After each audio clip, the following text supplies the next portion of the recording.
Alright, so on this Honda CR-V, I'm pulling the rack out. I'm going to put a new rack in there. And the way I've disconnected these are a little different than what you've seen in other videos. I'm just hanging that rotor and all that stuff. And I've removed that lower ball joint bolt there. It's a 17 millimeter.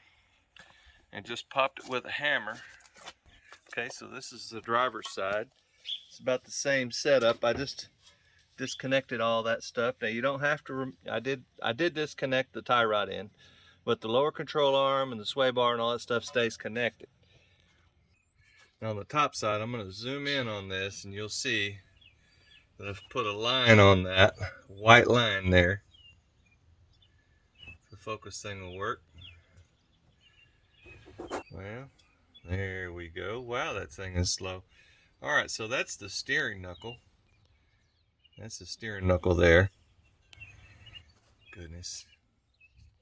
Get this in here. We've got some really bright sunlight right here. Alright, so anyway, the steering knuckle, that bolt needs to come out. Okay, and I've marked it and I've tied off my steering wheel with the seat belt. And what you'll see from here is this high pressure line. This high pressure line from the fuel pump, from the oil power steering pump, has a 10 millimeter bolt in it. Of course, nobody can see anything from up here. Okay, so maybe you can see a little better here. But it has a 10 millimeter bolt holding it in. And so you want to get this loose and tie it off. And then this lower motor mount has to come loose right here. Okay? And of course, if you have rear wheel drive or four wheel, all wheel drive, or whatever you want to call it, drive shaft's got to go. The exhaust system's got to go. Has a couple of oxygen sensors.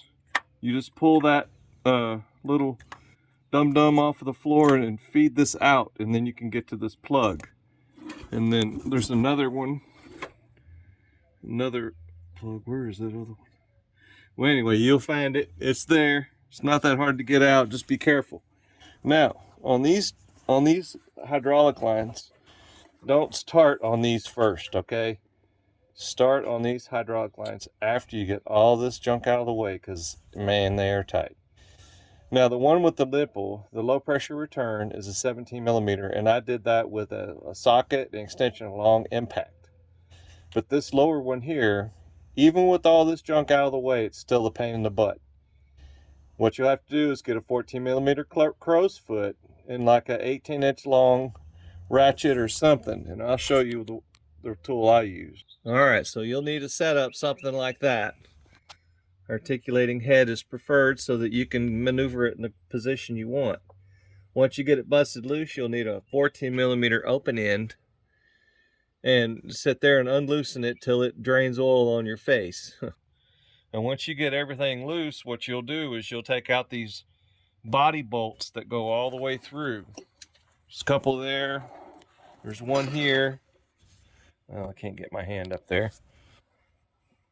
There's one here, okay? Now what this does is this holds all this subframe stuff together, and I'll have to move back some so everybody can see it. It has like a little mini subframe here that holds, it encases that rack and pinion unit, okay? It's easier just to take the whole thing out. Trying to disassemble the thing while it's in there, it's not worth it. You probably won't get it out. You just take them bolts out. You have to get a floor jack right here in the middle and lower this thing out, and then you can disassemble it and do it all there. Now while you have it apart, you know, replacing these bolts is a good idea. I had to cut these and I'll put new bolts. There is a kit you can get for those U-joints, because I've got one bad one, so I'm going to repair that one and I'll make a video on it later. And I went ahead and removed the entire exhaust system because the bolts in the middle right here on the exhaust, they were in such bad shape they weren't coming out. And so it was easier just to take these ones off of the front and cut those other ones off. So that's kind of what all this stuff looks like. Now this is the driver's side. You'll see there's a bolt here. Okay.